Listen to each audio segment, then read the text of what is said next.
All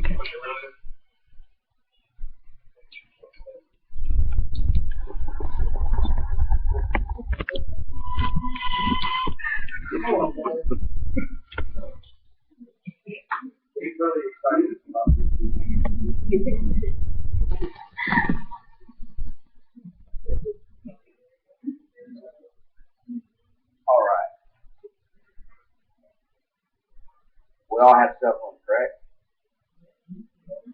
How many people have iPhones?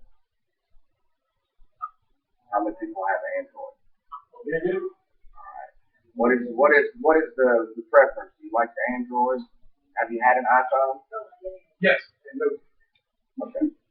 All right. As you see, the PowerPoint starts out, don't go to the garden. Apple obviously has a, I wouldn't say monopoly on the cell phone industry, but they started out years and years ago, and they released the iPhone, and it was the smooth interface and easy to use. That's what propped them up in the world as a leader in the cell phone service. What is bad about Apple is the source code that runs the phone, the operating system is closed, and you can't customize it. Once you get an iPhone, your iPhone is the same as her iPhone is the same as his iPhone, and so on and so forth. Right? There's really no individuality in all that. You just have a phone that's made by Apple, either black or white. And with Android, you have hundreds of phones that you can choose from. The Android operating system runs on an open source code, which means you can go in and actually modify the code of the operating system and customize it to your liking. So if you go to, let's just say Boost, for example, you get a cell phone from them, and you go home and you modify the code, you are able then to change everything from the time, the way it looks, the clock, to the color of the font, to the size of the font, and it can be permanent. Again, Apple technology is only one cell phone. They don't offer any other cell phones, any different devices, and there's no variety. People use Apple cell phones.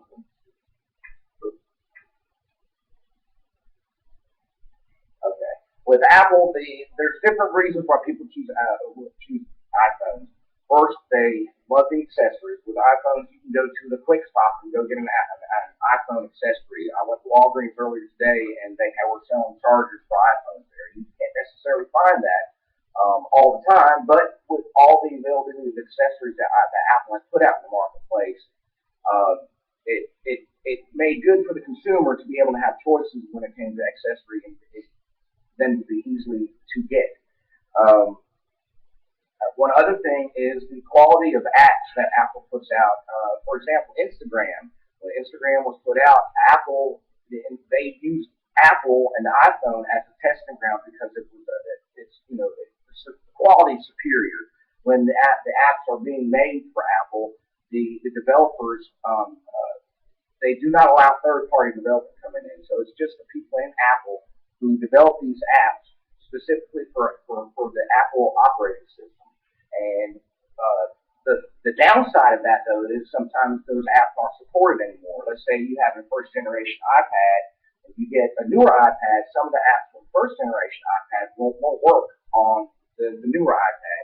And that's because the developers don't support it anymore, and the software that is on the newer versions of the devices won't recognize the older version of that app, if that makes sense.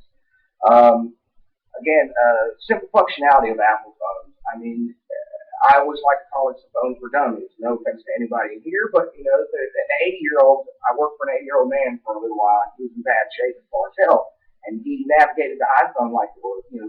It was easy for him. With other phones, you have to be somewhat technologically savvy, but on the whole, iPhones are very comparable to Android phones as well. If not, Android is better. For example, the Samsung Galaxy 4. Let's see. Has anybody heard of carrier IQ? Anybody? All right. Well, I know that you've heard of the new things going on, not the new things, but the NSA doing all these investigations, Verizon giving all these records. Carrier IQ is a company who specifically writes software to put on your cell phone. Everybody in this room has it on their cell phone right now. And everybody in this room right now is being tracked by their cell phone company. They can go in there, they say that they don't look at anything but the how the phone is being used as far as like data wise, if there's the loss of connectivity or the text messages are having problems or something like that, something along those lines. They monitor all that stuff and you don't even know what's going on.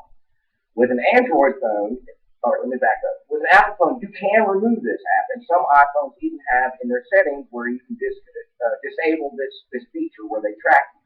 However, it doesn't disable it all the way because it is in the source code of the operating system. The things that run your phone, it is embedded so deep in there that you literally have to be a computer code programmer in order to find these files. Now, on the other hand, with Android,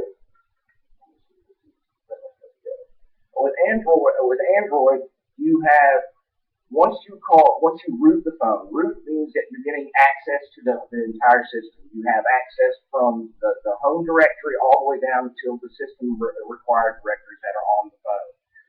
With Carrier IQ, it embeds itself into your phone, and with an Android system, once you have rooted your phone, you can go in there and find these files and actually delete them off your phone, and it's just like having a throwaway phone that you buy from the Quick Stop. They can't find you. There's no tracking.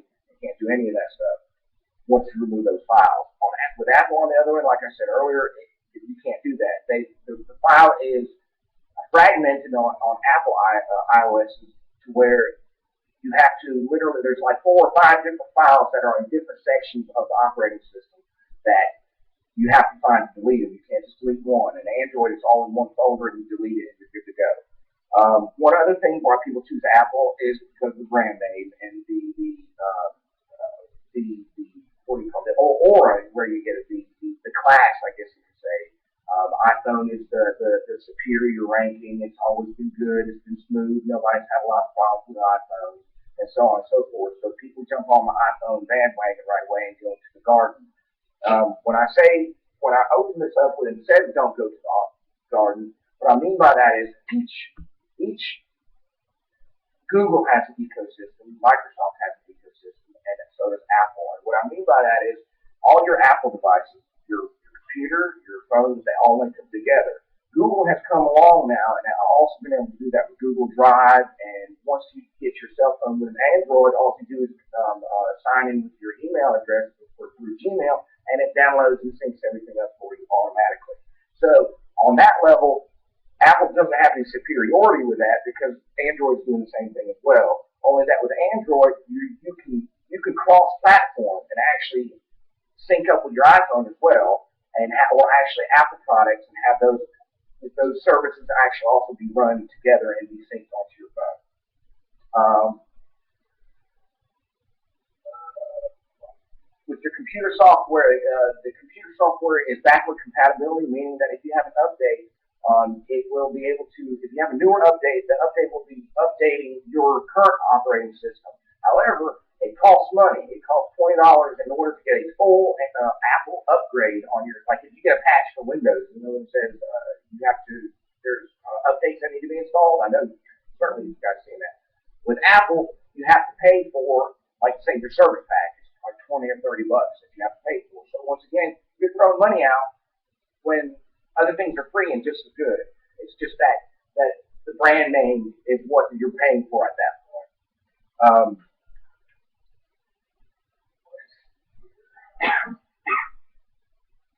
This is what the Carrier IQ, they're watching you. The NSA and government agencies, they tap into all of this right here, and then they go to the phone companies just because we've seen it on the news here recently. This has been going on since 2007. So once the Android phones become popular and the Apple phones become popular, it was already in your phone before you bought it. Over the course of time, developers and programmers have been able to crack the Carrier IQ files and be able to take them off of those systems. However, on Android, it's a lot simpler, and then you are basically free to roam, so to speak, and there's no keeping track of you. They can't track your text messages, they can't track your phone calls, they can't track your pictures, which is everything that they can do with this Carrier IQ program. Let's see. With Android, you have a lot more customization and available to customize the phone to how you want it. And I brought my Kindle just as an example of how I was able to customize it. I don't know, does anybody have Kindle in here or Kindle Fire HD or whatever? Now you know that that's not what it looks like. This is a customized lock screen I put on here. This is also, it would unlock. Anyways, I customized this completely from scratch. I'm able to run different launchers on your iPhone. You have the 4 little blocks at the bottom of your phone that never change, right? It's like photos, music, or contacts or something like that. Correct? Am I right on that? The little blocks at the bottom of the phone. Okay. With Android, you can change those blocks all around. You can, as you can see, this is not the home screen from the Kindle Fire. This is my own personal customization that I've done to the Kindle. And to prove it even further, I have 2 different settings on here that allowed me to do that. And this is just a different one, just a different setting, different customization. You can scroll these to make it 3D. You can have a cube and have your apps on the 3D box. When you spin it, it's a box that spins in 3D. So that's pretty cool, And like I said, you can customize anything from the time to the battery meter to the Wi-Fi meter to. I spent 2 hours one day going and actually recoloring the battery meter using different programs. So yes, you have to be a little bit tech savvy, but for people who aren't tech savvy, it's just as easy to customize your phone versus doing it with Apple. And you can't even really do it even if you jailbreak it.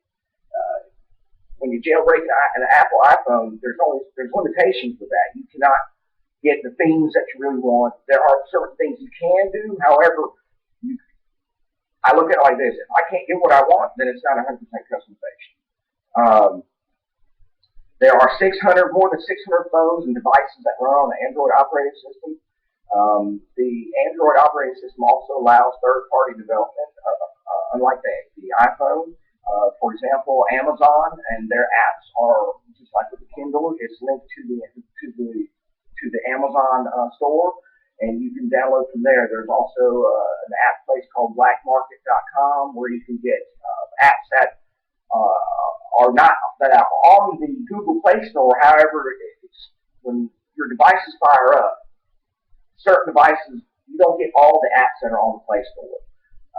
If your device is a mediocre phone, I have just a Boost Prevail, it's a Samsung Galaxy Prevail. And before I did the customizations, I wasn't able to get all the apps that I was wanting. Like I think Scramble with Friends is a word game as well. I wasn't able to get it. However, when I customized my phone and rooted it and was able to go in there and change some things around, I was able to get any app that I want off the Play Store, and it's compatible with the phone. So that goes with any other Android phone as well. Once you gain root access to your phone, you can get anything you want to with it.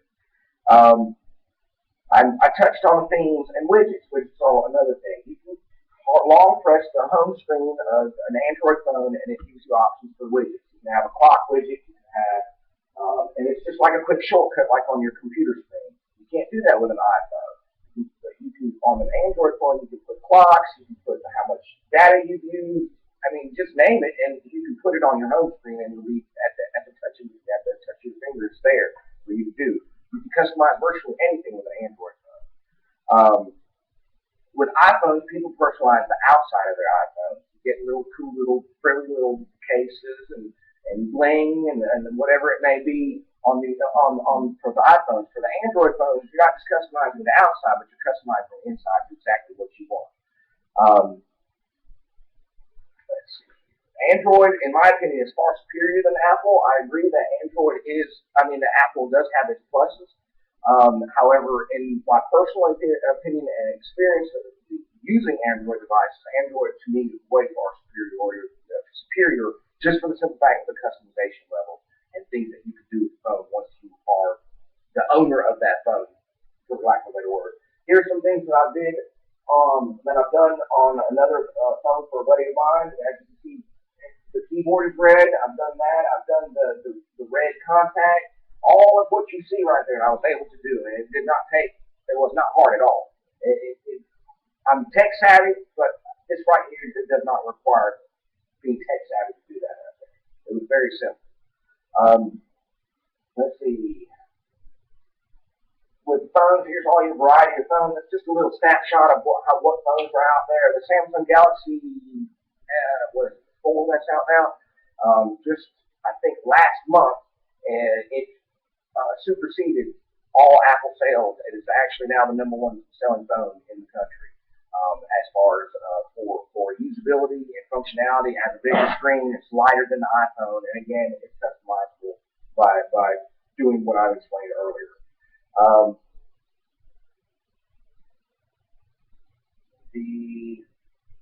To kind of summarize on things, what I said earlier, who just wants one phone? I mean, in my personal opinion, again, I don't want to just be able to pick from one phone. I want to be able to go to the store and be like, okay, this one looks good. This one will fit my needs, and be able to get that versus having to just choose from one phone. So you have all these choices and everything, and people just buy into the Apple hype and don't really go out and experience the Android services. Now, some people, it all is based on personal preference. Some people use Android and then they go back to Apple because it's just easier, and the functionality and the smoothness of Apple is a lot easier for them. Some people go from iPhones to Android and never go back because of the customizations and things that they can do with it. Once they learn everything that's out there for the Android phone, they never go back to iPhone. And so to wrap things up, I won't never own any iPhone or Apple products. And it's not that I hate them or dislike them. It's just for the functionality and for the things that I like to do for phones and to have my own unique settings or whatever. Android is the way to go. Is it difficult to do the phone? Not at all. Matter of fact, there are forums on the internet. You have Android forums, which is a very good forum site, and XDA developers. XDA developers is a little more technologically advanced, but the Android forums, you can go in there and they give you step-by-step instructions. And if you read, the posts that everybody's made in that little thread, you can see when people have problems, if they fix the problems, or they, what it all entails to move the telephone.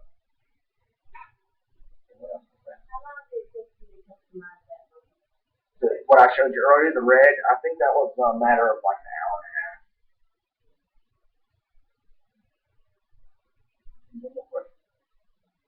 When you root the phone, is there any way to get more battery life? Yes, there is. Yes, there is. There's files in the file system of an Android phone that can be tweaked, and different values are placed in those files that allow you to have better battery life. Now, is it a noticeable change to where like you can keep your phone on 24 hours a day and talk on it? No, you can't do that. However, you are gaining maybe 5-10%, which is always good. Any percent is